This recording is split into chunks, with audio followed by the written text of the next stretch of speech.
오늘의 사연 지금 바로 시작해 볼게요. 안녕하세요. 40대 중반의 남자입니다. 제가 대학생이던 시절의 이야기를 한번 해보려고 합니다. 지금은 땅값도 많이 오르고 신식도시가 들어섰지만 제가 살던 시절에는 그냥 평범한 서울 근교의 동네였습니다. 저희 집은 근처 대학가에 있는 단독주택이었는데 한옥 모양 건물이라 동네에서 조금 유명한 집이었습니다. 이 정도만 듣고도 제가 누군지 알거나 어느 동네를 말하는지 눈치채실 분들도 있겠네요.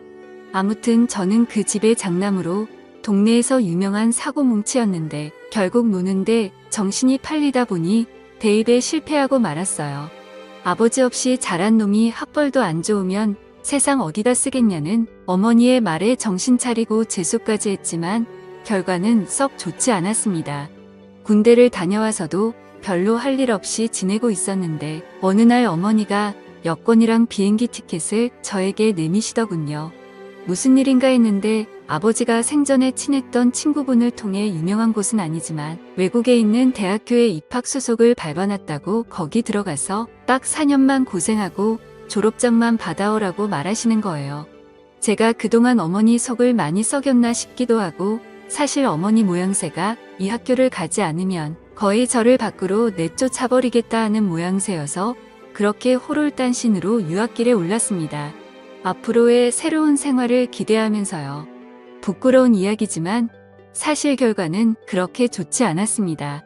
첫 해에는 그나마 마음 잡고 공부를 하려고 했는데 공부를 잘하던 사람도 아닌데 갑자기 외국에 나가 다른 나라 말로 공부를 하라니 아주 고역이더라고요.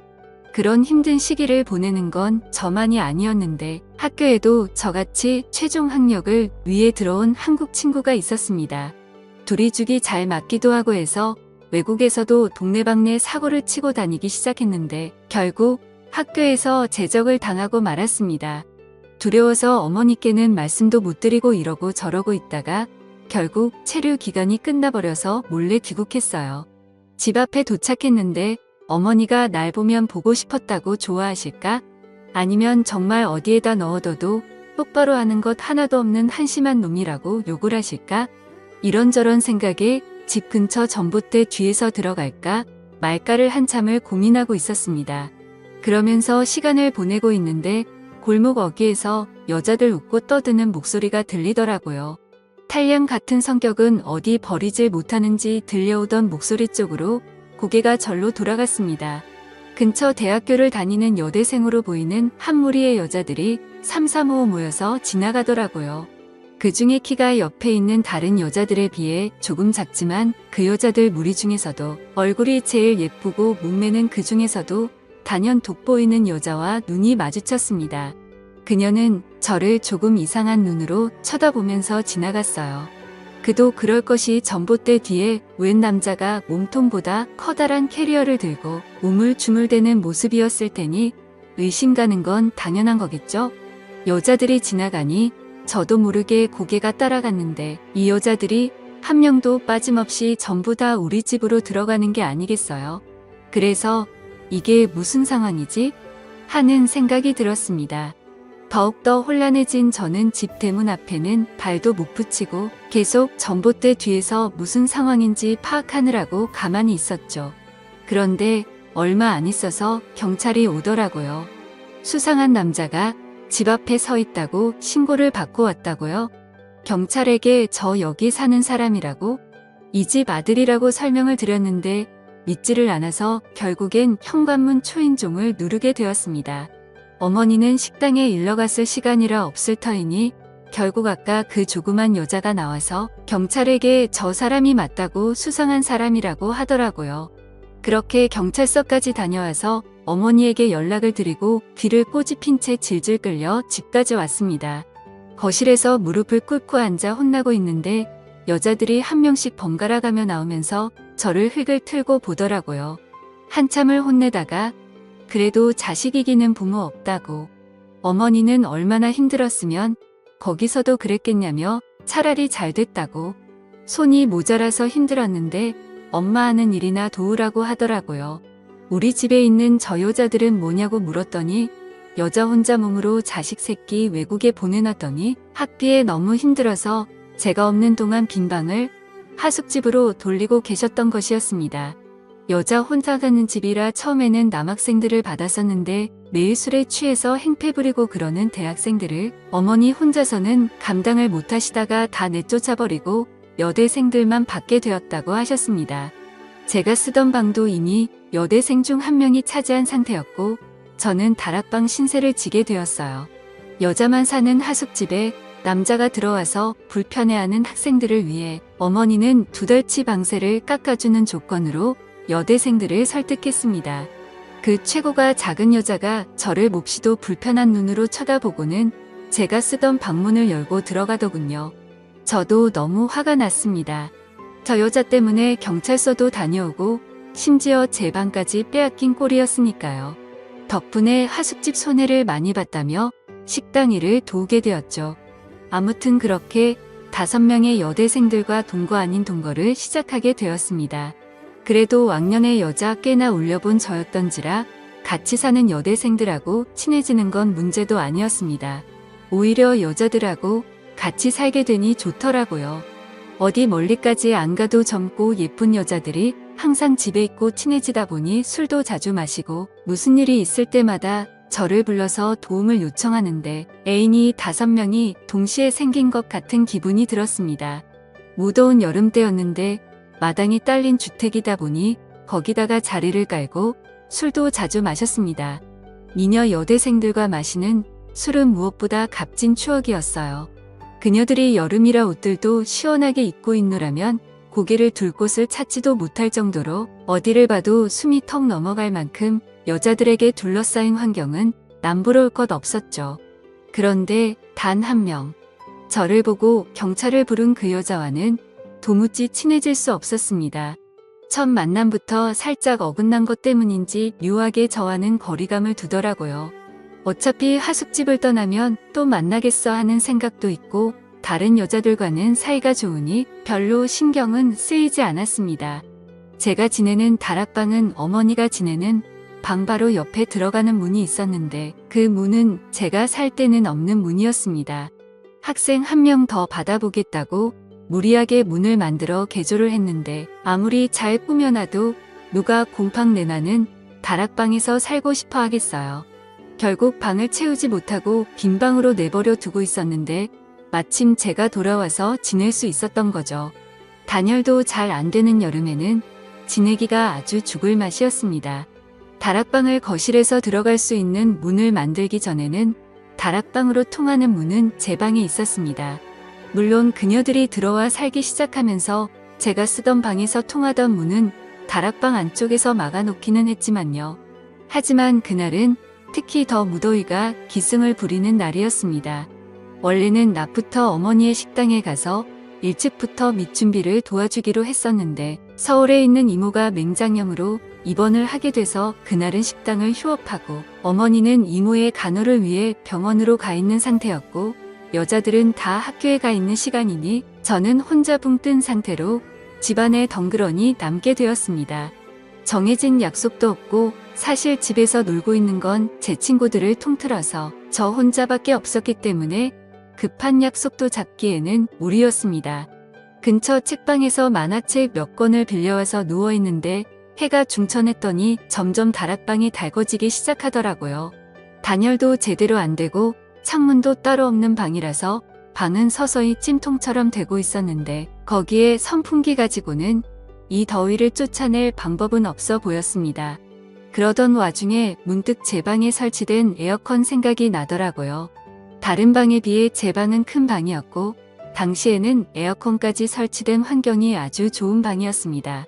당연히 하숙방 중에서 하숙비도 제일 비쌌어요. 자꾸 안쪽에서 대충 떼어놓은 제 방으로 통하는 문이 눈에 밟히더라고요. 따지고 보면 저 방이 원래 저희 방이었어야 하고 우리 집에 들어오는데도 그녀 때문에 경찰서 신세를 줬던 게 생각이 나 괘씸하기도 했습니다. 그녀도 지금 학교에 가 있고 평소에도 여자들의 스케줄을 꿰고 있던 저는 다른 여자들도 5시가 돼서야 집에 돌아온다는 게 생각이 났습니다. 원래 방 주인이 잠깐 방을 사용하는데 별 문제가 있겠어? 라는 생각에 그 길로 공구를 챙겨와서 문을 대충 떼어놓은 못들을 전부 다 뽑아버렸죠. 다락방 문은 오래 사용하지 않아서 그런지 여는데 조금 뻑뻑한 느낌이 들었습니다. 하지만 정말 오랜만에 제 방에 들어오게 되었죠. 제가 쓰던 침대는 여자 느낌이 물씬 나는 분홍색 이불로 교체되어 있었지만 제가 쓰던 책상이나 서랍장은 전부 다 그대로였습니다. 이 여자는 에어컨을 언제부터 틀어놓은 건지 방은 이미 제가 들어갔을 때부터 시원해 있었어요. 푹신한 침대가 눈에 들어왔지만 그래도 흔적이 남기 쉬울 것 같아서 바닥에 자리를 깔고 누웠습니다. 빌려온 만화책을 바닥에 엎드리다시피 누워보고 있는데 지상 낙원이 따로 없더라고요. 그리웠던 제 방의 에어컨까지 시원해 있으니 다락방으로 돌아가고 싶다는 생각이 들지 않을 정도였어요. 그 안락함에 취해버린 건지 어느덧 저는 잠에 들고 말았습니다. 현관문이 열리고 집 안으로 여자들이 돌아오는 소리에 놀라서 잠에서 깨버렸는데 너무 당황한 나머지 어쩔 줄은 모르고 있다가 그대로 침대 밑으로 굴러들어가 버렸어요. 침대 밑에 숨어서 심장은 터질 듯이 뛰고 있는데 지금 생각해보면 여자들이 돌아온 걸 깨달았을 때 얼른 다락방 문을 통해 들어갔어도 되지 않았겠나 싶은데 절대는 없는 거니까요. 만약에 문이 삐그덕거리는 소리에 제가 들어왔던 걸 눈치채면 가뜩이나 사이도 안 좋은데 방에 몰래 들어왔다는 낙인이 찍히고 어머니가 하는 하숙집 사업도 망할 수도 있지 않겠나 싶어서 침대 밑에서 숨죽여 상황을 지켜봤습니다. 그녀가 방으로 들어왔는데 정말 심장이 터질 것만 같은 기분이 들더라고요. 너무 빨리 뛰어서 밖에서 들리지 않을까 하는 걱정도 되었는데 다행히도 그녀는 제가 침대 밑에 있는 걸 눈치채지 못한 것 같았습니다.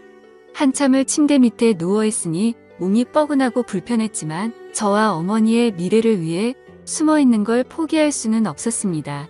그 와중에 또 남자라고 침대 밑에서 그녀가 뭘 하고 있는지 너무 궁금하더라고요. 고개를 돌리니 그녀의 맨발밖에 보이지 않았는데 침대 밑 틈으로 살펴보니 그녀는 책상 앞에 앉아 있었습니다. 저를 등지고 있었기 때문에 제가 고개를 살짝 빼도 눈치채지 못할 것 같았습니다. 확실히 얇은 나시티를 입고 있는 건 보였는데 밑에는 의자 등받이에 가려 뭘 입고 있는지는 확인이 되지 않았습니다. 그렇게 틈으로 그녀가 뭘 하고 있나 몰래 살펴봤어요. 책상 위에서 잠이라도 들면 도망칠 타이밍이라고 생각을 했습니다. 얼마나 버틴 건지 이젠 파악도 안 되는데 그녀가 가방에서 무언가를 주섬주섬 꺼내더라고요. 그녀는 방 안에 혼자서 그녀만의 시간을 즐기기 시작했습니다.